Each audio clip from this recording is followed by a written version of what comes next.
66회 전산회계 1급 시험 문제를 한번 보겠습니다.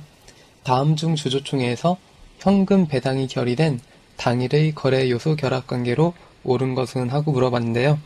현금 배당이 발생했을 때 분계를 살펴보면은 처럼 아래와 같습니다. 대변 쪽에 있던 이익 잉여금을 차변 쪽으로 빼주면서 미지급 배당금이라는 계정 과목이 생기는데요. 미지급 배당금은 부채에 해당하는 계정 과목입니다. 그래서 예전에 이익 잉여금이 있었던 것을 차변 쪽으로 빼주니까 2월 이익 잉여금이라는 자본의 감소가 일어나고요. 그리고 미지급 배당금이라는 계정 과목이 생기면서 부채가 발생하는 그런 분계가 나타나게 되겠습니다. 그래서 정답은 4번이 되어 자본의 감소가 일어나고 부채 증가가 나타나는 이런 4번이 되는데, 만약에 현금 배당이 아니라 주식 배당을 결의했다면은 분계가 약간 바뀌게 됩니다. 2월 이익 잉여금을 차감해주는 것은 똑같은데요. 대변 쪽에 있던 것을 차변 쪽으로 넣어서 이익 잉여금이 감소되는 것은 같지만은 미교부 주식 배당금이라는 자본 조정에서 자본의 증가가 발생이 됩니다. 그래서 미교부 주식 배당금이라는 계정 과목이 생기면서 자본이 증가하게 되는 이런 분계가 나타나는데요. 그래서 현금 배당뿐만이 아니라 주식 배당을 했을 때 분계가 어떻게 되는지 두 가지의 차이점을 함께 비교해 가면서 공부하시면 좋을 것 같습니다. 2번 살펴보겠습니다. 다음 중 결상 정리 분계에 대한 설명으로 가장 옳은 것은 1번 시장성 있는 유가증권은 기말결산 시 공정가치법에 의해서 평가를 하고 공정가치는 기말결산일 현재 종가이다. 이렇게 했는데 1번은 맞는 게 되겠고요. 2번 비유동자산은 사용에 의해 가치가 감소하게 되고 가치 감소액은 정액법으로만 사용하여 산출한다. 정액법으로만이라고 해가지고 이런 글자가 있는 경우는 주로 답이 되는 경우가 많죠. 그래서 비유동자산이라고 할지라도 비유동자산은 사용에 의한 가치가 감소하게 되는데 가치 감소액은 정액법, 정률법 등을 이용하여 감가상각비를 산출하게 됩니다. 그래서 2번은 틀렸고요. 3번 부가가치세는 매입세액과 매출세액을 서로 상계 처리하고 차액은 선수금 계정으로 처리한다고 되어 있는데요. 틀렸습니다. 부가가치세는 매입세액과 매출세액을 서로 상계하고 차액은 미지급금, 미수금 계정으로 처리를 하게 됩니다. 선수금이 어떤 계정이냐면요. 선수금은 유동부채로서 상품이나 제품을 판매하는 조건으로 미리 지급받은 계약금을 말합니다. 그리고 비슷한 미수금이라는 계정도 있는데요. 미수금은 일반적인 상거래 이외의 거래에서 발생한 채권을 나타낼 때 쓰는 계정입니다. 그래서 선수금은 그 기업의 상품이나 제품과 관련된 것이고요. 미수금은 일반적인 상거래 이외니까 상품이나 제품 이외의 거래에서 발생한 채권을 말하겠습니다. 그래서 선수금과 미수금 함께 비교해서 공부해 주시기 바랍니다. 4번 가지급금, 가수금 계정은 기말결산 시 내용이 파악되지 않은 경우에도 그대로 사용한다. 아니죠. 가지급금, 가수금은 기말결산 시까지 내용이 파악되지 않은 경우에는 파악될 계정을 사용하여 반드시 상계 처리해야 됩니다. 그래서 기말결산 시까지도 파악되지 않으면은 잡손실이나 잡이익으로 처리해야 되고요. 비슷한 성격으로 있는 것이 현금과 부족 계정 같은 경우에도 반드시 상계 처리, 반드시 그 원인을 밝혀서 처리를 해야 되고요.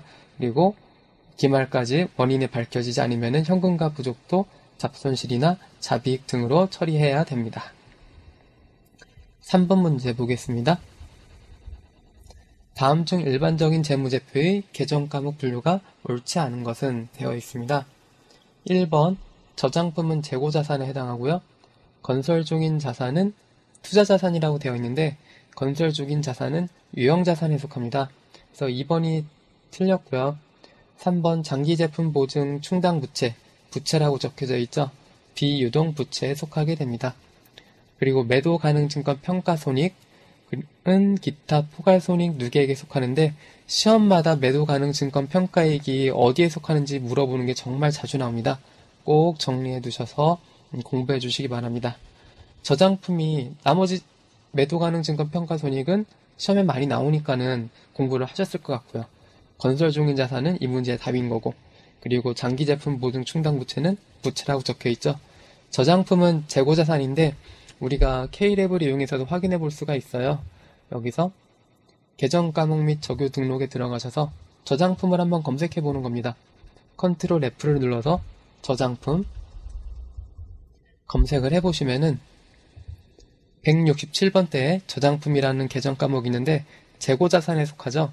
그리고 여기서도 보시면은 167번이니까 146번부터 175번은 재고 자산 계정 과목인데 아까 167번에 저장품이 있었죠. 저장품은 재고 자산에 속하는 것을 보실 수가 있습니다. 이런 방법으로 찾아보셔도 됩니다.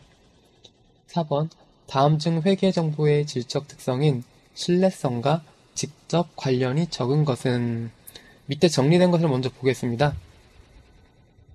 목적 적합성과 신뢰성이 있는데요. 목적 적합성에는 예측가치, 피드백가치, 적시성이 있고요. 신뢰성에는 표현의 충실성, 검증 가능성, 중립성이 있습니다. 그래서 이것을 이해를 하고서 이게 목적 적합성이다, 검증 가능성이 나왔을 때는 이런 검증 가능성의 특징을 공부해서 신뢰성이다 라고 하면은 좋을 텐데, 시험 시간에 그렇게 바로 생각을 해가지고 풀기가 쉽지 않아요. 그래서 앞글자를 따서 외우는 것도 괜찮은 방법입니다. 그래서 목적 적합성에 있는 것은 목, 예, 피, 적 이렇게 앞글자를 따고요. 신뢰성은 신, 표, 검, 중 이렇게 외우고 있다가 시험 문제를 푸는 것도 신속하게 풀실 수가 있으니까 외우는 것도 하나의 방법입니다. 이렇게 해서 문제를 풀어주시면 되겠습니다. 5번 다음 중 손익계산서 작성에 영향을 주는 거래는 1번 자기 주식 처분이익, 2번 감자차익, 3번 매도 가능 증권 평가이익은 모두 재무상태표의 자본에 해당하는 항목이죠. 그런데 단기매매 증권 처분이익은 손익계산서의 수익에 해당하는 계정 과목이 되겠습니다. 1번, 2번, 3번을 분류해서 좀 자세하게 써봤는데요. 자본잉여금에는 자기주식 처분이익이나 감자차익이 있고요. 자기주식 처분이익이나 감자차익은 자본잉여금에 속하고요. 그리고 기타 포괄 손익 누계액, 정말 많이 나온다고 아까 전 문제에서도 제가 말씀을 드렸습니다. 매도 가능 증권 평가 손익은 기타 포괄 손익 누계액에 속합니다. 매도 가능 증권 평가 손익은 기타 포괄 손익 누계액, 매도 가능 증권 평가 손익은 기타 포괄 손익 누계액에 속하는 것을 꼭 기억해 주시고요. 그 위에도 해외 사업 환산 손익이나 파생 상품 평가 손익, 재평가 차익도 기타 포괄 손익에 속하는 계정 과목이라는 것을 알아두시면 더 좋겠습니다. 추가적으로 더 공부를 한다면요, 재평가 차익은 기타 포괄 손익 누계액에 속하지만은 재평가 손실은 영업의 비용에 속합니다. 재평가 손실까지 어느 계정에 속하는지는 거의 시험 문제 나오지 않을 텐데요. 나중에 계속 공부를 하시다 보면은 기타 포괄 손익 누계액에 해당하는 계정 과목은 어느 것인가, 그런 묻는 문제들이 많이 나오니까 이 하나, 둘, 셋, 네 가지는 꼭 기억해 두시기 바랍니다. 그럼 6번 보겠습니다. 다음은 감가상각에 대한 설명이다. 옳지 않은 것은 1번 유형자산의 감가상각은 사용 가능한 때부터 시작한다. 제가 밑줄을 쳐놨죠. 유형자산의 감가상각은 사용 가능한 때부터 시작을 합니다. 그리고 2번 토지와 건물을 동시에 취득하는 경우에는 토지 구입액도 감가상각의 대상이 된다. 틀렸습니다. 토지는 감가상각이 안 되고 오히려 토지는 일반적으로 가치가 증가하게 되죠. 그래서 토지는 감가상각을 하지 않습니다. 추가적으로 건설 중인 자산도 감가상각하지 않는데요. 왜냐하면 아직 사용 가능한 때가 아니므로 건설 중인 자산은 감가상각을 하지 않습니다. 건설 중인 자산이라는 것은 건물을 막 짓고 건물을 필요에 의해서 건설을 하고 있는데 아직 완공되지 않은 건물을 말합니다. 그래서 아직 사용 가능한 건물이 아직 사용 가능한 때가 아니므로 건설 중인 자산도 감가상각을 하지 않습니다. 그래서 2번이 틀린 문장이 되겠고요. 3번 유형자산의 감가상각 방법에는 정액법, 정률법, 체감잔해법, 연수학계법, 생산량 비례법 등이 있다. 네, 맞고요. 4번 감가상각 방법은 자산의 성격에 따라 선택이 가능하고, 그렇죠, 선택이 가능하고 소멸 형태가 변하지 않는 한 매기 계속 적용합니다. 네, 그래서 4번도 맞는 지문이 되겠습니다. 7번 살펴보도록 할게요. 다음 자료를 이용하여 외상매입금 기초잔액을 계산하면 얼마인가 해가지고 자료가 제시되어 있고요. 평상시 같은 경우는 부등식으로 해서 표시가 되어 있었는데 풀이에서도 이런 T계정을 이용해서 풀어졌습니다. 그래서 기초잔액이 얼마인지 물어봤잖아요. 외상매입금은 부채에 해당하는 계정 과목이고요. 부채는 기초가 대변부터 시작을 합니다. 재무상태표에서도 부채는 대변 쪽에 있잖아요. 자산은 차변 쪽에 있고 자본은 대변 쪽에 있고, 외상매입금은 부채이기 때문에 기초가 대변부터 시작을 합니다. 그래서 기초 금액이 얼마인지 물어보는 문제인데요. 외상매입금 지급액은 500만원, 외상매입금 지급액은 차변 쪽에 쓰이겠죠. 외상매입금 기초가 이렇게 금액이 있었는데 만약에 외상매입금을 갚았다라고 하면은 외상매입금을 부채에 있는 대변 쪽에 있던 외상매입금을 없애기 위해서는 차변 쪽으로 와야 되니까 지급액은 차변 쪽에 적히게 됩니다. 그리고 기말 외상매입금 40만원, 기말 외상매입금 기초가 대변 쪽에 있으니까 기말은 차변 쪽에 있겠죠. 그쵸? 기말 외상매입금 40만원 적어주고요. 외상 순매입액이 있고 외상 총매입액이 있는데 이 T계정으로 해서 값을 구할 때는 부등식도 마찬가지고요. 순매입액을 보셔야 됩니다. 총매입액은 고려하는 게 아니고요. 순매입액을 보셔야 되는데 순매입액이 400만원이라고 했으니까 대변 쪽에 400만을 적어줍니다. 이 대변 쪽에 외상매입금을 적어준다는 것은 외상매입금이 증가되었다는 것이고요. 왜냐면은 외상매입금은 부채 쪽에 있는 계정인데 지금 부채 쪽에 있는 대변 계정 과목에 있는 금액이 증가하고 있는 거잖아요. 그래서 매입액을 기록하게 되면은 외상매입금이 증가되었다는 그런 의미가 되겠습니다. 이렇게 T계정을 그리고 나서 차변하고 대변 합계액을 내보면은 차변에 540만원이 나왔는데요.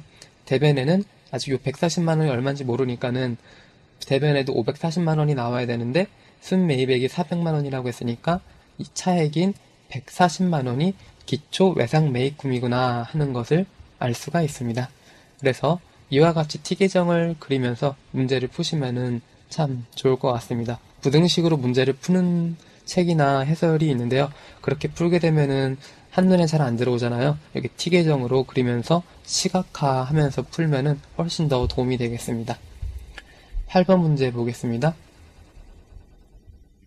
다음은 자본에 대한 설명이다. 옳지 않은 것은 1번 잉여금을 자본금에 전입하여 무상주를 발행하는 경우에 액면금액을 주식의 발행금액으로 한다. 네, 맞고요. 2번 기업이 취득한 자기 주식은 취득 원가를 자본 조정으로 회계 처리한다. 자기 주식은 취득 원가를 자본 조정에 해당이 됩니다. 자기 주식을 취득했다고 해서 자산의 증가가 아닐까라는 생각을 할 수가 있는데요. 자기 주식은 자산 계정이 아니라 자본에 속하는 자본 조정 계정에 속하게 됩니다. 3번 자기 주식의 처분 금액이 장부 금액보다 큰 경우 차액은 자기 주식 처분 이익으로 하여 자본잉여금으로 회계 처리한다. 자기 주식을 구입한 가격보다 처분식 금액이 더 컸던 거예요. 자기가 자기 주식을 구입했을 당시의 주가보다 처분 당시에 주가가 훨씬 큰 겁니다. 컸다고 합니다. 그럴 때 그 차액은 자기 주식 처분 이익으로 해서 자본잉여금으로 회계 처리하면 되겠습니다. 4번 기업이 소각을 목적으로 자기 주식을 취득하는 경우에 주식의 취득 원가가 액면 금액보다 작다면 그 차액을 감자 차익으로 하여 자본 조정으로 회계 처리한다라고 되어 있는데요. 이 부분이 틀렸습니다. 감자차익으로 하여 자본 잉여금으로 회계 처리하게 됩니다. 그래서 아래쪽에 보시면은 제가 4번 요 풀이는 원래 답안지에 있던 풀이고요. 제가 이 분개를 해봤는데요. 자기 주식이 한 주당 액면가가 500원이라고 하고요. 그리고 취득했을 당시 주가가 100원이었기 때문에 자기 주식을 100원에 취득했다고 해봅시다. 자기 주식은 자본 조정에 해당한다고 했죠. 그래서 자기 주식을 100원 주고 취득을 했습니다. 보통 예금으로 지급을 했고요. 이렇게 했는데 소각을 500원에 한 겁니다. 소각을 500원에 써요. 그러면 예전에 자기 주식이 자본금에 들어가 있었겠죠. 그 자본금을 차변 쪽으로 옮겨주면서 자본금 500원을 빼주고요. 취득 당시 자기 주식 가격이 100원이었으니까 이 100원을 처분한 거니까 대변으로 자기 주식 100원을 옮겨줍니다. 기록해줍니다. 그러면은 차변 쪽에는 500원, 대변 쪽에는 100원 해서 400원의 차익이 발생하는데 이 차익은 감자 차익으로 처리합니다. 이 감자 차익은 자본 조정이 아니라 자본 잉여금에 해당합니다. 그래서 위에 보시면 자본 조정으로 회계 처리한다 이렇게 되어 있는 문장이 제가 틀렸다고 했잖아요. 그래서 감자 차익은 400원으로 이 회계 처리에서 이렇게 보시면은 감자 차익은 400원이 나왔고 자본 잉여금으로 처리하는 것을 보실 수가 있습니다. 9번 계속해서 살펴볼게요. 다음 중 개별 원가 계산에 대한 설명으로 옳지 않은 것은 개별 원가 계산은 선박, 비행기 제조에 사용하기에 적당하다. 네, 맞고요. 2번 제지업에 사용하기에는 적합하지 않다. 네, 맞는 것 같아요. 제지업에 사용하려면은 종합 원가 계산을 사용해야 될 것 같아요. 그쵸? 우선 잘 모르겠으면 잠깐 넘겨놓고 3번 모든 제조 원가를 작업별로 직접 추적한다 해서 3번이 틀린 문장이 되겠는데요. 아까도 봤지만 뭐뭐만, 모든 이런 문제에 이런 글자가 들어가면은 거의 정답이 되는데요. 제조 원가를 작업별로 직접 추적한다는 거는 뭐 할 수도 있겠지만은 거의 불가능합니다. 그렇기 때문에 아래 풀이를 보면은 제조 간접 원가는 직접 추적하는 것이 아니라 작업별로 추적할 수 없어서 배부하게 됩니다. 그러니까 직접비 같은 경우에는 예를 들어서 선박이나 비행기를 만들 때 이 비행기나 배를 만들 때 재료비가 얼마나 들어갔는지는 구할 수가 있어요. 배를 만들 때 철이 많이 들어갈 거잖아요. 그쵸? 철이 많이 들어가니까 그것이 얼마나 들어갔는지 재료비를 구할 수도 있고 그리고 거기에 들어간 투입된 노동비 급여 신고를 하게 되니까 노무비가 얼마나 들어갔는지도 구할 수가 있습니다. 하지만 그거와 관련된 제조 간접 원가 예를 들면은 뭐 전력비나 수도 그 밖에 여러 가지 뭐 임대를 했다면은 뭐 임차료 여러 가지 비용이 있을 거예요. 그쵸? 그런 거는 직접적으로 추적할 수가 없어서 기말에 별도 기준을 정해서 배부하는 절차가 필요합니다. 그래서 3번이 틀려서 정답이 되겠습니다. 옳지 않은 문장입니다. 그리고 개별 원가 계산은 작업 원가표를 개별로 작업 원가표를 작성을 해서 사용을 하고요. 그리고 제조 건조비는 배부하는 절차를 따릅니다. 봐도 모든 제조 원가를 직접 추적한다라고 3번에 나와 있는데 또 아래쪽 지문에는 배부하는 절차를 따른다고 합니다. 그러니까 3번 아니면 4번이 정답이 되겠죠. 그런데 3번이 정답이 되겠습니다. 10번 볼게요. 다음 중 원가 계산에서 일반적인 제조 원가 요소 분류에 대한 설명으로 옳지 않은 것은 제조 원가는 재료비, 노무비, 경비로 분류한다. 맞고요. 회사가 선택하고 있는 원가 계산 방법에 따라 직접 재료비, 직접 노무비, 제조 간접비 등으로 분류할 수 있다. 네, 1번하고 2번하고 같은 말이죠. 비슷한 말입니다. 맞고요. 3번 제조 원가 요소와 판매비와 관리비 요소의 구분이 명확하지 않은 경우에는 판매비와 관리비로 계산하여야 한다. 아닙니다. 비용이 발생하였다면은 제조 원가인지 판관비인지 구분을 해야겠습니다. 그래서 제조 원가에 들어갔다면 매출 원가가 되는 거고요. 그리고 판관비에 속했다면 손익계산서에 판매 관리비에 해당이 되니까 제조 원가인지 판관비인지는 기준을 정해서 구분해서 계산을 해야겠습니다. 명확하지 않다고 모두 판매 관리비에 넣는 것은 아닙니다. 4번 재료비는 기초 재료 재고액에서 기초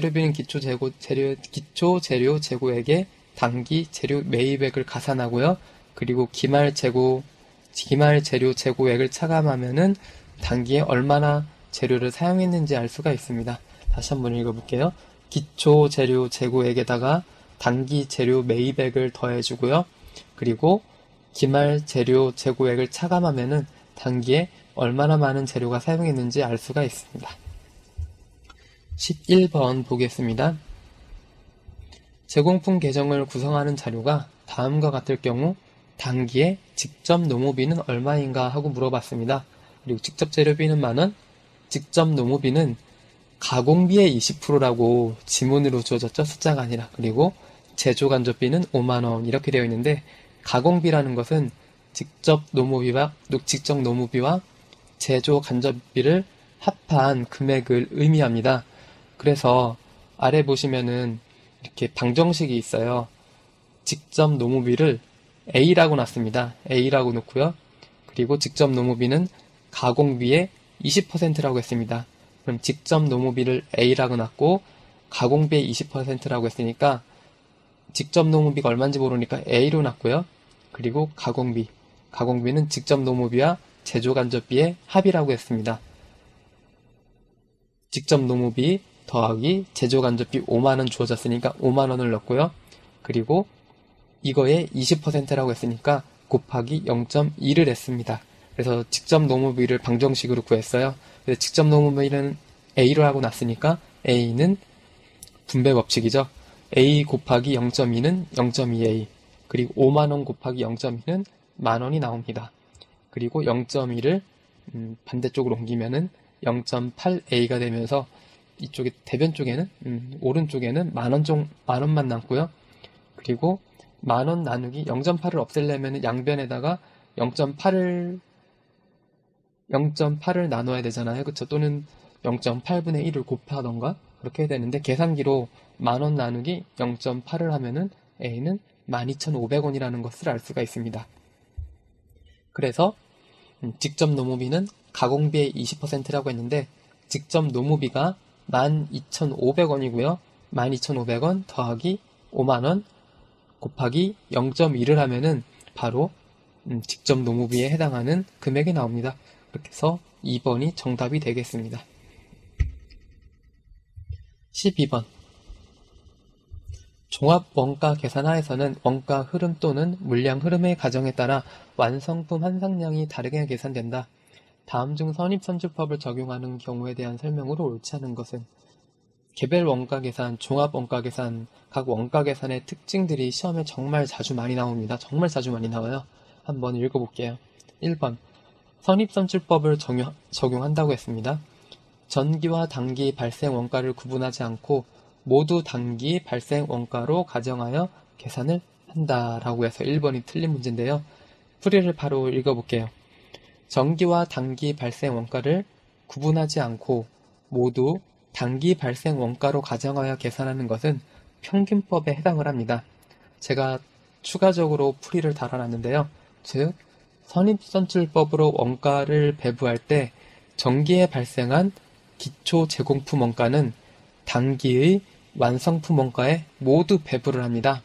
그래서 단기에 공손품이나 기말 제공품의 기초에 있었던 그 제공품 원가를 배부하지 않고 기초 제공품 원가는 단기의 완성품 원가에 모두 배부하는 것이 종합 원가 계산에서 선입선출법과 평균법의 차이점입니다.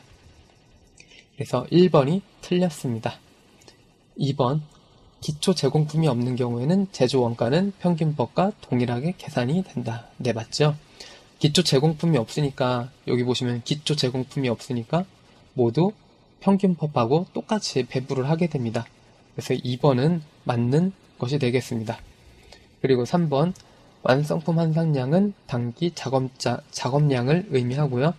그리고 먼저 제조에 착수된 것이 먼저 완성된다고 가정한 것이 선입선출법이고 먼저 제조에 착수된 것이 먼저 완성된다고 가정하기 때문에 그렇기 때문에 정기에 먼저 발생한 기초제공품 원가는 단기에 완성품 원가, 단기에 완성품도 있을 거고 기말제공품도 있을 거고 공손품도 있잖아요. 그런데 먼저 발생한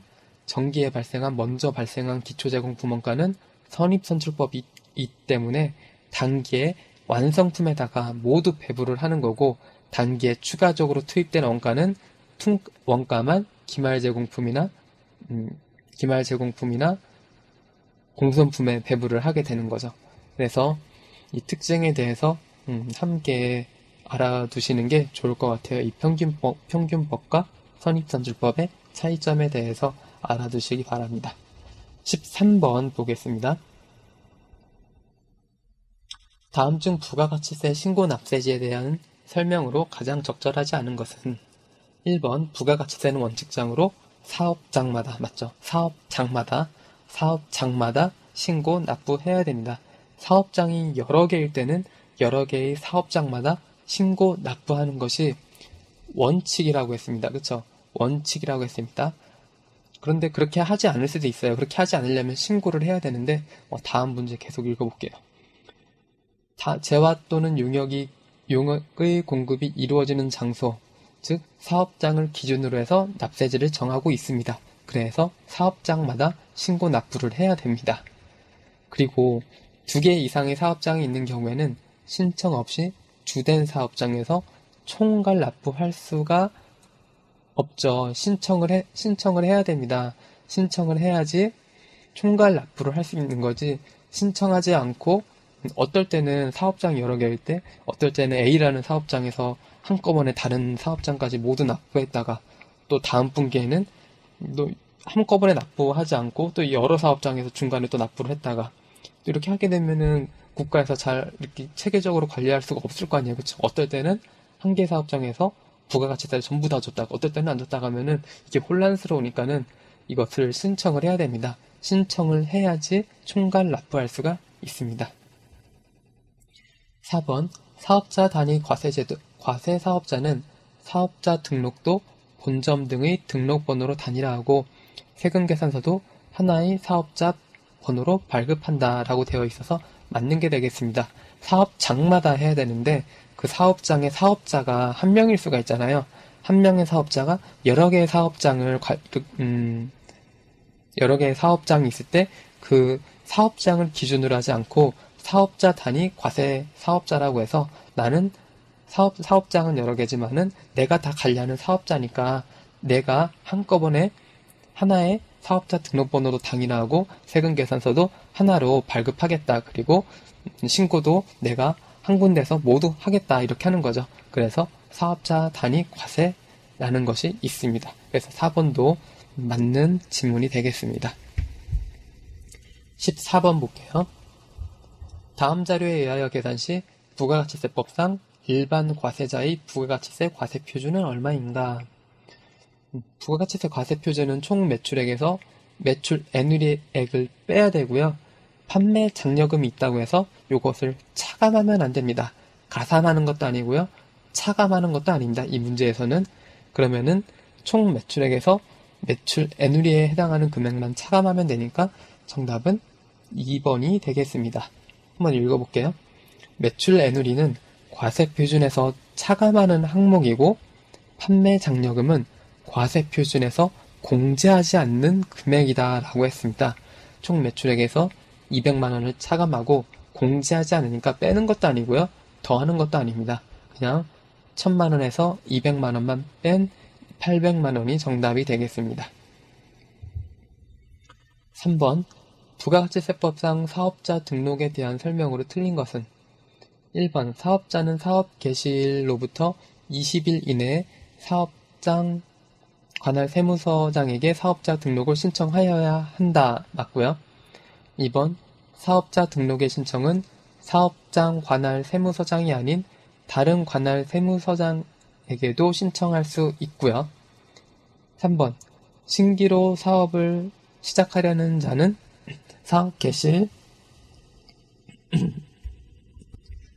신규로 사업을 시작하려는 자는 사업 개시일 이후에만 사업자 등록을 신청해야 한다라고 되는데 이게 틀린 게 되겠습니다.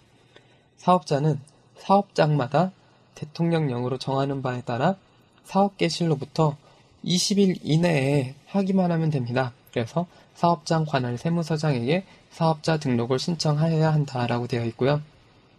다만 신규로 사업을 시작하는 자는 사업 개실 이전이라도 사업자 등록을 신청할 수 있다라고 되어 있습니다. 그래서 사업 개실로부터 20일 이내에만 신청을 하면 되니까는 3번이 틀린 게 되겠습니다. 신규로 사업을 하려는 자는 사업 개실 이후에만 사업자 등록을 하는 게 아니라 사업 개실로부터 20일 이내에 사업자 등록을 신청할 수가 있습니다. 4번 사업자는 휴업 또는 폐업을 하거나 등록사항이 변경되면 지체 없이 관할 세무서장에게 신고해야 합니다. 그래서 4번도 맞고요. 3번이 틀린 문장이 되겠습니다.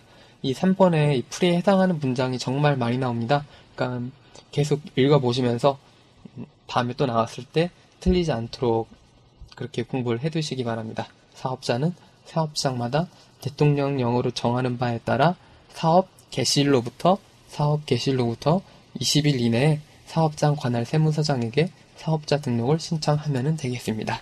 네, 이상으로 66회 전산회계 1급 풀이를 이론 풀이를 마치겠습니다.